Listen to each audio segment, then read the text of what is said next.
Assalamualaikum warahmatullahi wabarakatuh. Welcome back to my YouTube channel Menghebat Bersama. Guys, kamu gimana kabarnya? Masih pada semangat gak? Masih pada pengen belajar public speaking, pengen improve skill, atau udah males-malesan? Aduh, ayo dong, ini baru bulan keempat di 2025, jadi kita harus tetap semangat. BTW, aku mau minal aizin wal faizin, mohon maaf lahir dan batin guys. Mohon maaf jika selama sharing-sharing aku ada perkataan yang salah atau ada juga salah menaruh rasa. Aduh, enggak dong. Maafin ya guys ya. Karena ini momentumnya juga lebaran juga, masih Syawal ya, Syawal halal, ada yang mau nikahan. Maafin kalau misalkan aku banyak salah ke teman-teman semuanya. Dan semoga puasa kita di bulan Ramadan diterima oleh Allah Subhanahu wa taala dan kita menjadi pribadi yang lebih baik lagi. Oke guys, buat kamu yang baru mampir di channel YouTube ini, selamat datang. Selamat datang di channel YouTube Menghebat Bersama, sebuah channel YouTube yang akan membantu kamu dan membantu kita semua untuk menjadi orang-orang hebat dengan cara mengimprove skill, yaitu skill public speaking. Dan setelah sekian lama aku vakum dari dunia per-YouTubean, nggak lama juga ya, sebulanan kayaknya ada. Aku sebenarnya lagi belajar guys. Kamu nggak tahu aja sih. Aku lagi mempelajari satu hal, kemudian juga aku mendalami satu hal, aku praktek satu hal tentang satu hal ini yang akan aku ceritakan kepada kamu semua. Hari ini aku ingin sharing kepada kamu semuanya tentang satu skill yang wajib, nggak wajib juga sih ya, yang penting kamu pelajari, yang penting kamu kuasai. Karena kalau kamu punya skill ini, kalau kamu menguasai salah satu skill ini, kamu bisa jadi orang yang bermanfaat dan bisa jadi juga ini jadi ladang cuannya kamu, atau ladang pendapatannya kamu. Skill apa itu Teh Indah? Skill MC, Master of Ceremony. Aku hari ini pengen sharing itu ya guys. Aku pengen skill ini bisa dimiliki bukan hanya bagi aku ya, tapi teman-teman semuanya. Karena ini beneran bisa jadi senjata kamu, senjata kita semua. Kalau kamu punya skill ini, beneran kamu bisa jadi orang yang ngebantu banyak orang, ngebantu teman-teman himpunan, ngebantu di organisasi, di komunitas, di RT, RW, kelurahan, atau bahkan nikahannya temen. Kalau kamu punya skill ini, kamu bisa bantu orang, dan bisa jadi kalau kamu udah profesional di skill ini, skill MC, kamu bisa jadikan skill MC ini sebagai ladang pendapatannya kamu. Jadi, semangat ya! Bisa kan? Yuk, niatkan dalam diri kamu bahwa aku ingin jadi orang yang lebih baik dari sebelumnya, dan aku ingin mengimprove skill MC, skill public speaking for MC, agar aku bisa menjadi pribadi yang lebih baik, agar aku bisa menjadi pribadi yang bisa membantu banyak orang. Kenapa aku share ini kepada kamu semuanya? Karena aku udah merasakan manfaatnya guys. Ternyata ngebantu orang itu bukan hanya tentang kita harus ngasih uang ke mereka, kita harus ngasih material ke mereka, no. Tapi ketika kita punya skill, skill itu juga yang bisa kita bantu orang. Misal, kamu punya teman, teman kamu pengen nikahan, dia gak punya MC, atau dia butuh MC. Oke, kamu bisa bantu dengan MC-nya. Atau, ada saudara kamu yang anaknya mau hitanan, mereka lagi butuh MC, kemana-kemana belum nyari. Kamu punya skill itu, kamu bisa bantu itu. Jadi penting banget. Dan ketika aku merasa bahwa oh ini kayaknya skill bermanfaat banget nih, aku ingin sharing ke kamu semuanya. Dan buat kamu semuanya yang pengen jadi MC, pengen jadi MC profesional, aku pengen bilang ke kamu semua, setiap orang bisa jadi MC. Ya, setiap orang bisa jadi MC. Mau latar belakang kamu apa, mau latar pendidikan kamu S1, S2, atau bahkan misalkan, teh aku nggak kuliah, bisa. Asal ada kemauan untuk belajar dan konsistensi, komitmen kamu untuk terus berproses. Maka yang pertama yang harus kamu miliki dalam diri kamu adalah, kamu punya kemauan itu gak? Kamu punya kemauan gak untuk punya skill senjata gitu ya? Skill yang bisa menjadi senjata kamu untuk lebih bermanfaat. Salah satunya adalah MC. Kamu ada kemauan gak? Oke, kalau ada kemauan, go! Kita belajar bareng. Go! Kita praktek bareng. Oke? Kemauan dulu. Kemauan. Kemudian setelah kemauan, kamu punya komitmen gak untuk terus-menerus berproses?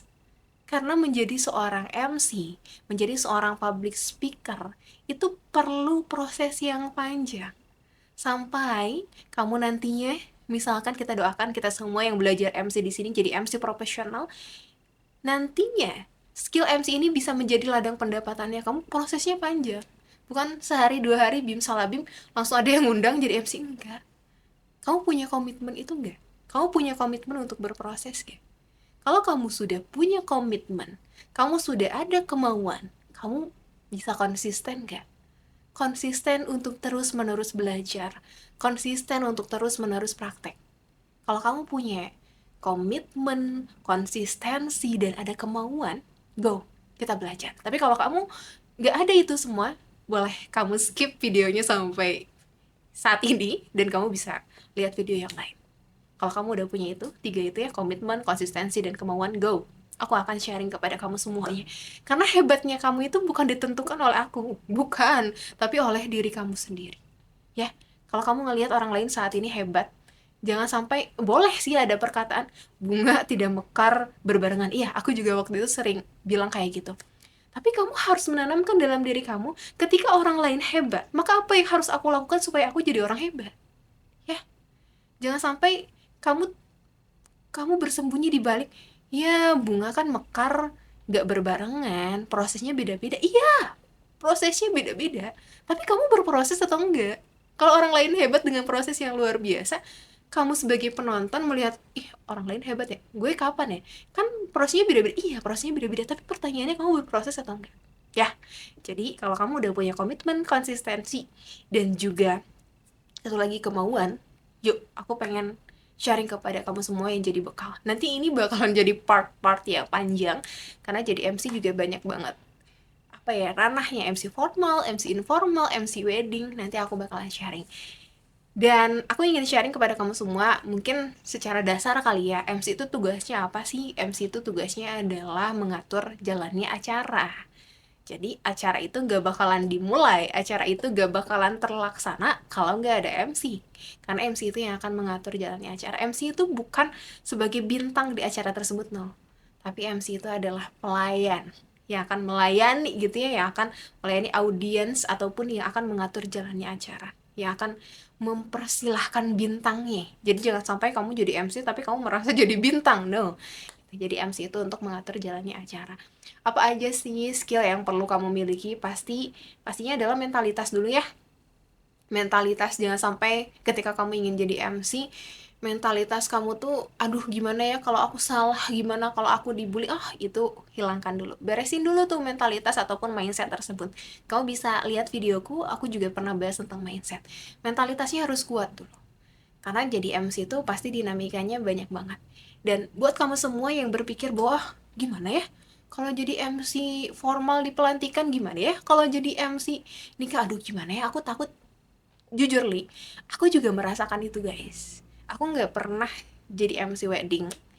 Aku kalau MC formal, MC informal pernah.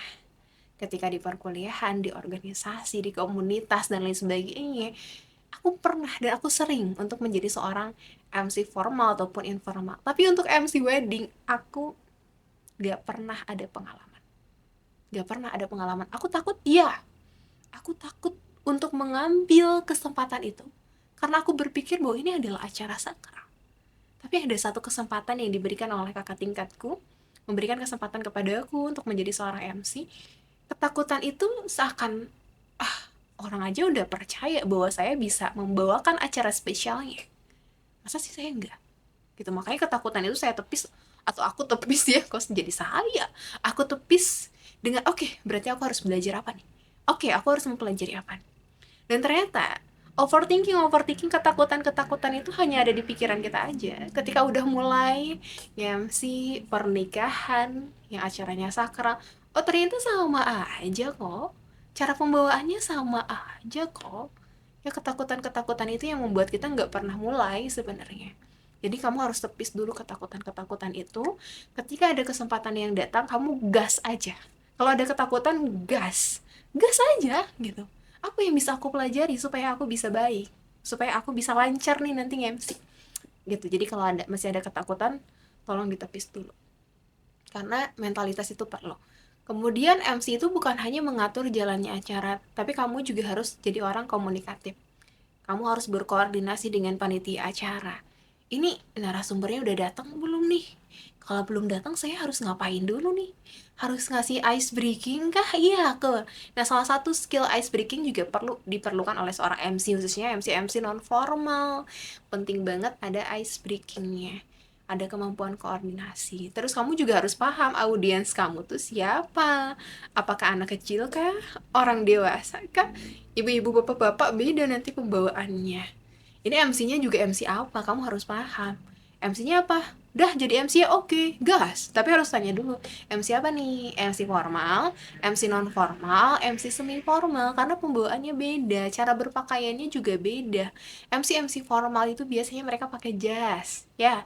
Jadi harus prepare ya, harus prepare pakaian juga, harus dress well. Jadi seorang MC, bukan hanya MC sih, public speaker juga kamu harus pakai pakaian-pakaian yang baik. Nggak harus bagus, nggak harus baru gitu. Oh, harus baru nih. Yang baik, ya, yang bersih, yang rapi. Kayak gitu. Itu mentalitas, kamu harus punya kemampuan koordinasi, dan kamu harus punya kemampuan untuk fleksibel. Karena jadi MC itu banyak banget dinamikanya. Tiba-tiba narasumbernya gak datang, tiba-tiba tamu undangannya jadi nambah, tiba-tiba ini jadi gak ada, itu bakalan pusing banget. Kalau kamu gak fleksibel, kalau kamu gak bisa mengontrol diri kamu untuk tetap tenang, kamu bakalan panik. Makanya penting banget seorang MC itu manajemen emosionalnya. Kalau misalkan tiba-tiba acaranya jadi acak-acakan, kamu harus tetap tenang sebagai seorang MC gitu. Makanya manajemen emosional juga kamu harus perlu kayak gitu ya, gitu. Itu dasarnya. Terus teknisnya kayak gimana, Teh Indah? Teknisnya aku bahas di episode selanjutnya kali ya.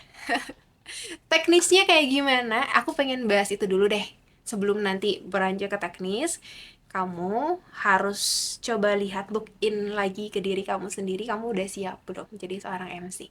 Kalau aku mempelajari satu skill baru, karena aku semangat, aku pengen jadiin skill ini sebagai ladang kebermanfaatanku. Kamu juga pengen jadi kayak gitu gak?